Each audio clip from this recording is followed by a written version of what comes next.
بسم الله الرحمن الرحيم سبح اسم ربك الأعلى الذي خلق فسوى والذي قدر فهدى والذي أخرج المرعى فجعله غثاء أحوى سنقرئك فلا تنسى إلا ما شاء الله إنه يعلم الجهر وما يخفى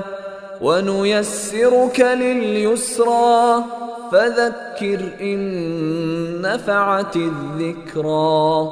سيذكر من يخشى ويتجنبها الأشقى الذي يصلى النار الكبرى ثم لا يموت فيها ولا يحيا قد أفلح من تزكى وذكر اسم ربه فصلى